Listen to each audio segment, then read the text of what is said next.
നമുക്ക് കിരണിന്റെയും കല്യാണിയുടെയും നാളത്തെ നല്ലൊരു വിശേഷം കേട്ടാലോ? അതിനു മുമ്പായി ആദ്യമായി കാണുന്നവരുണ്ടെങ്കിൽ ചാനൽ ഇഷ്ടപ്പെട്ട ഒന്ന് സബ്സ്ക്രൈബ് ചെയ്യാൻ മറക്കരുത്. വീഡിയോ ഇഷ്ടപ്പെടുവാണെങ്കിൽ ലൈക്ക് ചെയ്യാനും നിങ്ങളുടെ വിലയേറിയ അഭിപ്രായങ്ങളൊക്കെ രേഖപ്പെടുത്താനും മറക്കരുത് കേട്ടോ.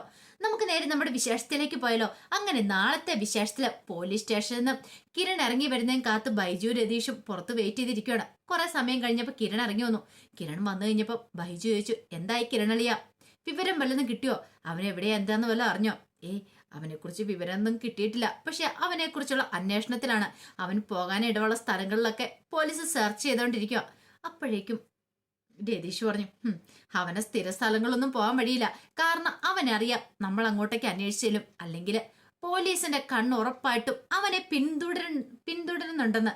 അപ്പൊ അതുകൊണ്ട് അവൻ അങ്ങനെ പോകാൻ വഴിയില്ല. പക്ഷെ ഒരു കാര്യമുണ്ട്, പോലീസുകാര് SIനോട് പറഞ്ഞിരിക്കുന്നേ, എന്ത് വേളം ചെയ്തു കണ്ടിട്ടുണ്ടെ അവനെ അങ്ങ് തീർത്ത് കളഞ്ഞാക്കാനാ പറഞ്ഞേ. ഇതിന്റെ പേരിൽ ഒരു കേസും ഉണ്ടാകാൻ പോകുന്നില്ല, അവര് നോയിക്കോളാന്ന്. കാരണം അവരും അവനെ കൊണ്ട് മടുത്തു. ചെന്നൈയെ പറപ്പിച്ചൊരു ഗുണ്ടയാണല്ലോ ഇവനെ തീർത്ത് കളഞ്ഞാലും ആർക്കും ഒന്നുമില്ല. പിന്നെ കിട്ടിയിട്ടുണ്ട് അവനെയും വെറുതെ വിടത്തില്ല. അപ്പോഴേക്കും ബൈജു പറഞ്ഞു, അതിപ്പോ കിരൺ അളിയൻ പറഞ്ഞില്ലേ ശരി, ഞങ്ങളുടെ കൺമുന്നിൽ എങ്ങാനും പെടുവാണെങ്കിലേ ഞങ്ങളത് തീരുമാനിച്ചു കഴിഞ്ഞ കാര്യമാണ്. തീപേച്ചിനെ ഇല്ലാതാക്കിയവനെ പിന്നെ വെറുതെ വിടാന്നാ. അവന് ഒരിക്കലും ഇനി ഭൂമിക്ക് വീതെ വെച്ചോണ്ടിരിക്കാൻ കൊള്ളത്തില്ല. അവനെങ്ങനെ ഇരുന്നിട്ടുണ്ടെങ്കിൽ നാടിനും വീടിനും ആപത്താണ്. അല്ലെങ്കിലും അവൻ ജയിലിലേക്ക് പോയാലും അവൻ ജയിലിൽ പിന്നെയും ചാടും. ജയിലിൽ പിന്നെയും ചാടി ബാക്കിയുള്ളവരെ ഇല്ലാതാക്കാൻ ശ്രമിക്കും. അത് പാടില്ല കിരണലയാന്ന് പറഞ്ഞു.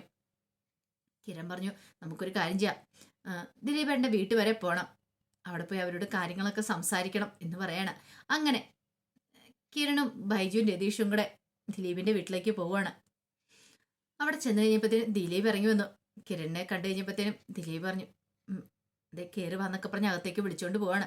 അങ്ങനെ സംസാരിക്കുന്ന സമയത്ത് കിരൺ പറഞ്ഞ്, കല്യാണം മാറ്റി വെച്ചിരിക്കുവായിരുന്നല്ലോ, അപ്പം ഞങ്ങളുടെ മനസ്സിലൊരു ആഗ്രഹമുണ്ട്, കല്യാണം എത്രയും പെട്ടെന്ന് നടത്തണമെന്ന്. പക്ഷേങ്കിൽ ഇനി കാർത്തിക അതിന് സമ്മതിക്കുമെന്ന് അറിയില്ല, ഞങ്ങൾക്കൊന്ന് പറഞ്ഞു നോക്കാമെന്ന് ഞങ്ങളുടെ മനസ്സിലൊരു ആഗ്രഹം. അപ്പോഴേക്കും ദിലീപ് ചോദിച്ചു, അല്ല ഇത്ര പെട്ടെന്ന് കല്യാണം നടത്താനായിട്ട്?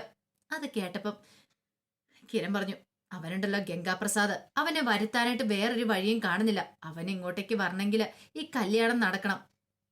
അത് കേട്ട് കഴിഞ്ഞപ്പം ദിലീപ് പറഞ്ഞു, അല്ല അവനെ ഇത്ര നാളായിട്ട് പോലീസിന് പോലും പിടിക്കാൻ പറ്റിയിട്ടില്ലേ? പോലീസിന് പിടിക്കാൻ പറ്റിയിട്ടില്ല. അവന് ഭയങ്കര തന്ത്രശാലിയാ, അറിയാലോ. സിനിമ സ്റ്റൈലിലാണ് അവന്റെ ഓരോ കാര്യങ്ങളും പറ്റും. കാരണം അവന് പോലീസ് സ്റ്റേഷനിൽ നിന്ന് ജയിലിൽ നിന്ന് പുറത്തിയാടുന്ന പോലും അങ്ങനെയാണ്. ചെന്നൈ വിറപ്പിച്ചൊരു ഗുണ്ടയല്ലേ. അവൻ പുറത്തിറങ്ങിയിട്ടുണ്ടെങ്കിൽ അവനെ കൊല്ലാനായിട്ട് പോലീസുകാരും വരെ സപ്പോർട്ട് ചെയ്തിരിക്കുക. അത് കേട്ടപ്പോൾ ദിലീപ് ചോദിച്ചു, അല്ല അങ്ങനെയാണെങ്കിൽ പിന്നെ അവൻ എവിടെയാന്ന് അന്വേഷിച്ച് കണ്ടെത്തി പോലീസുകാർക്ക് തന്നെ തീർത്ത പോരെന്ന് ചോദിക്കുക. അത് അവരുടെ കണ്ണിലൊന്ന് പെട്ടിട്ട് വേണ്ടേ? അവൻ ആള് തന്ത്രശാലിയാ, അങ്ങനെ പെട്ടെന്നൊന്നും അവനെ പിടികൂടാനായിട്ട് പറ്റില്ല. ബൈജു പറഞ്ഞു, അവനെ കൈ കിട്ടുവാണെങ്കിൽ ഞങ്ങൾ തന്നെ തീർക്കും, അതിനി അധിക താമസമൊന്നും ഉണ്ടാകത്തില്ല. പിന്നീട് ദിലീപിനോട് പറഞ്ഞു, അതെ സൂക്ഷിക്കണം, ഒരു പക്ഷേങ്കിൽ ചിലപ്പോൾ അവന് ഇനിയിപ്പം കാർത്തികയുടെ കല്യാണം ഒന്നങ്ങനെ അറിയുവാണെങ്കിൽ ഇങ്ങോട്ടേക്ക് വരാൻ ചാൻസ് ഉണ്ട്. അപ്പം അതിനെക്കുറിച്ചും കൂടെ ഒക്കെ പറയാനായിട്ടാണ് വന്നിരിക്കുന്നത്. അതൊന്നും ഓർത്ത് കിരൺ പേടിക്കണ്ട, കിരൺ ധൈര്യമായിട്ടിരിക്കുക. പിന്നെ ബാക്കി കാര്യങ്ങൾ ഇങ്ങോട്ടേക്ക് വന്നിട്ടുണ്ടെങ്കിൽ ബാക്കി കാര്യങ്ങളൊക്കെ ഞങ്ങൾ നോക്കിക്കോളാം. അല്ല നിങ്ങൾക്ക് കല്യാണത്തിന് വല്ല എതിർപ്പും കാര്യങ്ങളൊക്കെ ഉണ്ടോയെന്ന് ചോദിക്കുകയാണ്. ഞങ്ങൾക്ക് എന്ത് എതിർപ്പ്? കാരണം ദിലീപ് ആദ്യമേ തന്നെ പറഞ്ഞിട്ടുണ്ടായിരുന്നു, കാർത്തി ഈ കല്യാണം വേണ്ടാന്ന് വെച്ച് മുടക്കി വിടാൻ ശ്രമിച്ച. പക്ഷെ ദിലീപ് സമ്മതിച്ചില്ല. അങ്ങനെ പേടിച്ചോടാൻ പറ്റുന്ന കാര്യമൊന്നും അല്ലല്ലോ. അതുകൊണ്ടാണ് ദിലീപ് ഇതിനെ എതിർക്കാതിരുന്നത്. അങ്ങനെ അവരവിടുന്ന് ഇറങ്ങുന്ന സമയത്ത് ബൈജു പറഞ്ഞു, ഉറപ്പാ, എനിക്കൊരു കാര്യം ഉറപ്പായിട്ടറിയാം, കാർത്തികയുടെ ദിലീപേട്ടൻ്റെ കല്യാണമെന്ന് അറിഞ്ഞു കഴിഞ്ഞിട്ടുണ്ടെങ്കിൽ അവൻ ഇങ്ങോട്ടേക്ക് വരും. അതുവരെ അവൻ മുങ്ങി നടക്കും. പക്ഷെ കല്യാണമാണെങ്കിൽ അവന് വരാതിരിക്കാൻ പറ്റില്ലല്ലോ. ഏത് മാളത്തിൽ പോയി വിളിച്ചാലും അവന് വരാതിരിക്കാൻ പറ്റില്ല കിരണളിയ. അത് തന്നെ നമുക്ക് പറ്റിയൊരവസരം. കിരൺ പറഞ്ഞു, അവൻ എവിടെ പോയി വിളിച്ചാലും എനിക്ക് കുഴപ്പമില്ല ബൈജു, പക്ഷെ അവനെ ഞാൻ പൊക്കുമെന്ന് പറഞ്ഞാൽ പൊക്കും. ഇനി അവനെ ഞാൻ തീർക്കുകയും ചെയ്യും. എൻ്റെ കൺമുന്നിൽ വന്ന് വിട്ട അവൻ്റെ അന്ത്യമാണ്. അവന് ഇഞ്ചിഞ്ചായിട്ട് എനിക്ക് കൊല്ലണം, എങ്കിലും എനിക്ക് കല്യാണിക്ക് കൊടുത്ത വാക്ക് പാലിക്കാൻ പറ്റുള്ളൂ. ഇപ്പോഴും എൻ്റെ അമ്മയ്ക്ക് ശാന്തി കിട്ടിയിട്ടുണ്ടായിരിക്കില്ല. അമ്മയ്ക്ക് ആത്മശാന്തി കിട്ടണമെങ്കിൽ അവനും കൂടെ മുകളിലേക്ക് പോകണം. ഇത്രയും കൊടും ക്രൂരത ചെയ്തവൻ. കാരണം അമ്മയുടെ മനസ്സിൽ ഇപ്പം മരിച്ചു കഴിഞ്ഞാലും അമ്മയ്ക്ക് ശാന്തി കിട്ടാത്തതിൻ്റെ കാരണം വേറൊന്നുമല്ല, അവൻ ഈ ഭൂമിയിലുണ്ടെങ്കിൽ മറ്റുള്ളവരും കൂടെ തീർക്കുമെന്ന് അമ്മയ്ക്ക് നല്ല ഉറപ്പുണ്ട്. അതുകൊണ്ടാണ് പറഞ്ഞേ അവനെ എത്രയും പെട്ടെന്ന് തീർക്കണമെന്ന്. ആ സമയത്ത് രാഹുൽ മനോഹറിന്റെ അടുത്തേക്ക് ചെല്ലുവാണ്. മനോഹറിന്റെ അടുത്ത് ചിലപ്പോൾ മനോഹർ മൈൻഡ് ചെയ്യാതെ മനോഹർ തന്റെ ജോലി തുടരുക. അപ്പോഴേക്കും രാഹുൽ പറഞ്ഞു, എടാ നിനക്കിനി അധികം ആയുസൊന്നും ഉണ്ടാകാൻ പോകുന്നില്ലടാ. ഇപ്പൊ നീ നല്ലവനാ ശ്രമിച്ചോണ്ടിരിക്കുവല്ലേ. നിന്റെ നല്ല പിള്ള ചമയിലൊന്നും എന്റെ അടുത്ത് വേണ്ട. പറഞ്ഞത് കേട്ടല്ലോ. നീ വിക്രത്തെ ഉപദേശിച്ചെന്ന് കേട്ടല്ലോ. പോയ അമ്മയെ കണ്ട എന്തൊക്കെ നാടകങ്ങളാടാ. എടാ 10-60 കല്യാണം കഴിച്ച അതിനകത്തൊക്കെ പിള്ളേരെ ഉണ്ടാക്കി നിനക്കാണോടാ ഉപദേശിക്കാനുള്ള യോഗ്യത. ഇനിയിപ്പൊ എത്ര നീ നല്ലവനായെന്ന് പറഞ്ഞാലും നിന്നെ ഞാൻ ഇവിടെ വെച്ച് തീർത്തിരിക്കും. ഇവിടുന്ന് പുറത്തിറങ്ങിയാല് എന്റെ മകള് നിന്നെ തീർക്കും. അപ്പോഴേക്കും മനോഹർ പറഞ്ഞു, എനിക്ക് അതിനകത്ത് കുഴപ്പമില്ല. നിങ്ങളെ കൊണ്ട് പറ്റുക നിങ്ങൾ ചെയ്തോ. എനിക്കെന്റെ മോളുടെ കാര്യത്തിൽ മാത്രം ഒരു വിഷമമുള്ളൂ. അവന്റെ ഒരു മോള് വന്നിരിക്കുന്നു. നാണം ഉണ്ടോടാ നിനക്ക് മോളുടെ കാര്യം പറയാനായിട്ട്? മോളെ കുറിച്ച് പറഞ്ഞുകൊണ്ട് വന്നിരിക്കുന്നു. മേലാ മോളെന്നുള്ള കാര്യം മിണ്ടിപ്പോയേക്കല്ല, അറിയാലോ. നിനക്ക് ഇത്രയ്ക്ക് ഇതായിരുന്നെങ്കിലേ നീ ഇങ്ങനെയൊന്നും ഒരിക്കലും പെരുമാറില്ലായിരുന്നു. പിന്നെ ഒരു കാര്യം, നിന്നെ ഇപ്പൊ കൊന്നാലും എനിക്ക് വല്ല ഒന്നും സംഭവിക്കാനില്ല. നിന്നെ കൊന്നാലും കൊന്നില്ലേലും ഞാൻ ജയിലിൽ കിടക്കണം. പിന്നെ അകത്ത് വെച്ച് കൊല്ലുവാണെങ്കിൽ ഇച്ചിരി നാളും കൂടെ കിടക്കണമെന്ന് മാത്രം, അത്രേ ഉള്ളൂ. അതുകൊണ്ട് നിന്നെ തീർക്കൂടാ. തീർക്കാൻ തന്നെ ഞാൻ ഇരിക്കുന്നേ. നീ എവിടെ പോയി വിളിക്കാനാ? ഇവിടെ തന്നെയല്ലേ. ഏതൊരു അവസരം കിട്ടുവാണെങ്കിൽ നിന്നെ ഞാൻ അങ്ങ് തീർത്ത് കളയും. നിന്നെ ഭൂമിയും വെച്ചോണ്ടിരിക്കില്ല. എന്റെ മോൾക്ക് ഞാനൊരു വാക്ക് കൊടുത്തിട്ടുണ്ട്, അത് ഞാൻ പാലിക്കൂടാ എന്നൊക്കെ പറഞ്ഞോണ്ട് വിളിക്കുവാണ് മനോഹറിനെ രാഹുല്. പക്ഷെ അതൊന്നും കേട്ടിട്ട് മനോഹറിന്റെ മനസ്സിളകിയില്ല. മനോഹറിന്റെ ഇപ്പൊ ഭയങ്കര മാറ്റമായിരുന്നു.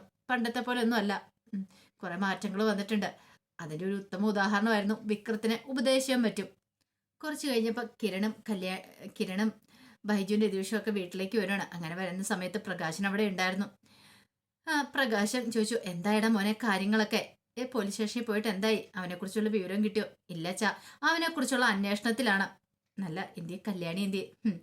കല്യാണിന്റെ കാര്യമൊന്നും പറയണ്ട. അവൾ ഇപ്പോഴും കിടക്കുവാട, എഴുന്നേറ്റിട്ടില്ലട മോനെ. ഞങ്ങളൊന്നും പറഞ്ഞിട്ട് അവൾ കേൾക്കുന്നില്ല. ഒരു കാര്യം ചെയ്യ, നീയെങ്കിലും ചെന്ന് പറ. കാരണം സഞ്ജയനമൊക്കെ കഴിഞ്ഞ് കഴിയുമ്പോഴെങ്കിലും അവളുടെ മനസ്സിന് ഇച്ചിരി ആശ്വാസം കിട്ടുമെന്ന് പ്രതീക്ഷ. പക്ഷെ അത് ഒട്ടും ഉണ്ടായിട്ടില്ല. അല്ല എങ്ങനെയാ ഇനി അവളുടെ മനസ്സിനെത്താൻ ആശ്വാസം ഉണ്ടാവുമെന്നും തോന്നുന്നില്ല. കാരണം നമ്മൾ ഇനിയിപ്പോൾ എന്തൊക്കെ ചെയ്യുന്നു പറഞ്ഞാലും അവളുടെ അമ്മയെ തിരിച്ചു കൊടുക്കാൻ പറ്റില്ലല്ലോ. അവളുടെ അമ്മയെ തിരിച്ചു കൊടുക്കാൻ പറ്റാത്തിടത്തോളം കാലം അവളുടെ മനസ്സിന്റെ വേദനയും വിഷമവും മാറാൻ പോകുന്നില്ല. പിന്നീട് കിരണ അകത്തേക്ക് അങ്ങോട്ട് കയറി ചെല്ലുമ്പോൾ കല്യാണി കിടക്കുക. കിരണിനെ കണ്ടത് കല്യാണി പതുക്കെ എഴുന്നേറ്റു. ആ സമയത്ത് കിരൺ പറഞ്ഞു, എന്താ കല്യാണി, നീ ഇങ്ങനെ തളർന്നു പോയാലോ? അച്ഛനെ കുറിച്ച് നീ ആലോചിച്ചോ? പാപം, നീ ഇങ്ങനെ തളർന്നു കിടക്കുമ്പോ നിന്റെ അച്ഛനും വിഷമാവൂലേ? നീ ഇങ്ങനെ തളർന്നു കിടക്കാതെ എഴുന്നേറ്റൊന്ന് ദാഹിക്കേ. നിന്റെ അമ്മയ്ക്ക് സങ്കടമായിരിക്കും നീ ഇങ്ങനെ കിടക്കുന്ന കണ്ടിട്ടുണ്ടെങ്കിൽ. അച്ഛനെ ആശ്വസിപ്പിക്കേണ്ട ആള് നീയല്ലേ. എനിക്ക് പറ്റുന്നില്ല കിരണേട്ടാ. എന്നെ കൊണ്ട് ഞാൻ മാക്സിമം ശ്രമിക്കുന്നുണ്ട്. പക്ഷെ എന്നെ കൊണ്ട് സാധിക്കുന്നില്ല. ഓരോ നിമിഷവും അമ്മയെക്കുറിച്ചുള്ള ഓർമ്മകൾ എൻ്റെ മനസ്സിലേക്ക് വന്നുകൊണ്ടിരിക്കുന്നേ. ഞാനത് ഒഴിവാക്കാൻ ശ്രമിക്കുന്നുണ്ട്. പക്ഷെ എനിക്കത് സാധിക്കില്ല. എൻ്റെ അമ്മയ്ക്ക് ശാന്തി കിട്ടണമെങ്കിൽ അവനെ തീർക്കണം. അതിന് കിരണേട്ടന് പറ്റുമോ? കിരൺ പറഞ്ഞ് ഞങ്ങൾ അന്വേഷിക്കാൻ പോയതാ. ഉറപ്പായിട്ടും അത് നടക്കണം. അത് നടക്കണമെങ്കിൽ അതിനു മുമ്പ് കുറച്ച് കാര്യങ്ങളൊക്കെ ചെയ്യേണ്ടതുണ്ട്. അവൻ എവിടെ പോയി ഒളിച്ചിരുന്നാലും അവനെ പുറത്ത് കൊണ്ടുവരണമെങ്കിൽ കാർത്തികയുടെ കല്യാണം നടക്കണം. അതിന് കാർത്തികേച്ചിന് കല്യാണത്തിന് സമ്മതിക്കുമെന്ന് തോന്നുന്നുണ്ടോ? നടക്കണം. കാർത്തികയുടെ കല്യാണം എന്ന് പറഞ്ഞാൽ അവൻ ഏത് മാളത്തിലാണെങ്കിലും ഒന്നെങ്കിൽ ഇങ്ങോട്ടേക്ക് വരും, അല്ലെങ്കിൽ ദിലീപേന്റെ വീട്ടിലേക്ക് വരും. ആ സമയത്ത് അവനെ നമുക്ക് പിടികൂടാ. അല്ലാതെ അവനെ പുറത്തെ അടിക്കാൻ അത്ര എളുപ്പമുള്ള കാര്യമല്ല എന്ന് പറഞ്ഞു. അത് കേട്ടപ്പം കല്യാണി പറഞ്ഞു, അത് പിന്നെ കാർത്തികേച്ചിയോട് പറഞ്ഞിട്ടുണ്ടെങ്കിൽ ഒരു കാര്യം ചെയ്യാം, ഞാൻ ഇന്ന് പോയി പറയാം. അല്ലെങ്കിൽ നീയും കൂടെ വാ. ഞാൻ എങ്ങനെയാ കിരണേട്ട പോയി പറയണേ? എനിക്ക് ഈ സമയത്ത് കാർത്തികേച്ചിയുടെ കല്യാണത്തെക്കുറിച്ച് പറയാൻ പോലും പറ്റില്ല എന്ന് പറയണം. ഒടുവില് കിരൺ പറഞ്ഞ് ഞാനൊന്ന് സംസാരിച്ച് നോക്കട്ടെ എന്ന് പറഞ്ഞുകൊണ്ട് നേരെ ലക്ഷ്മി അമ്മയുടെ അടുത്തേക്ക് ചെല്ലുവാണ്. അങ്ങനെ ലക്ഷ്മി അമ്മയുടെ അടുത്ത് ചെന്ന് കാര്യങ്ങൾ പറയാണ്. അവനെ പുറത്തെത്തിക്കാൻ വേറെ വഴിയൊന്നുമില്ല ഞങ്ങൾ നോക്കിയിട്ട്.